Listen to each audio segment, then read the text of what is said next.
देखिए, ये वादा मेरे प्रधानमंत्री के द्वारा देश की जनता से किया गया था कि पेपर लीक के कानून को और इतना सख्त बनाया जाएगा ताकि ऐसा कोई अपराध, और ये अक्षम्य अपराधों में से है, ऐसा कोई अपराध करने से पहले कम से कम 100 बार सोचे। और उसी सोच के साथ पिछली कैबिनेट में इसको पारित किया गया और ये विश्वास दिलाया गया था कि अगले हफ्ते सत्र के दौरान इसको भारत की संसद में भी लाया जाएगा।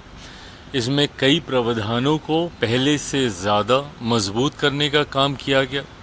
भले वो जुर्माने की रकम हो या आपको कितने साल की जेल होती है उसकी अवधि बढ़ाने को लेकर है। अंतोगत्वा सच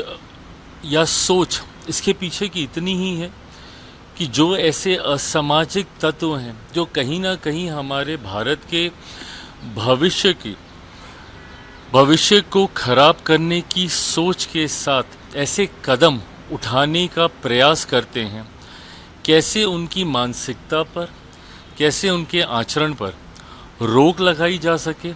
कानून के डर के माध्यम से, भय के माध्यम से, बच्चों के भविष्य से खिलवाड़ करने से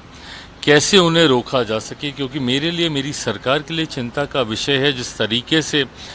इस बार नीट का पेपर लीक होने पर कई बच्चों ने अपनी जान तक देने का काम किया। भविष्य में ऐसी घटनाएं ना घटे, इस सोच के साथ इस बिल को संभवतः कल हम लोग पार्लियामेंट में लेकर आएंगे। देखिए, विपक्ष हंगामा करता है कई विषयों को लेकर, पर जब चर्चा की बात आती है तो चर्चा से भी विपक्ष भागने का काम करता है। और ये कहीं ना कहीं एक पैटर्न बन गया है। नेता प्रतिपक्ष के नेतृत्व में अगर आप देखिएगा, राहुल गांधी जी के नेतृत्व में अगर आप देखेंगे, एक पैटर्न बन गया है कि हर चुनाव से हर सत्र से पहले कोई ना कोई एक ऐसा विषय उठा लिया जाएगा जिसके माध्यम से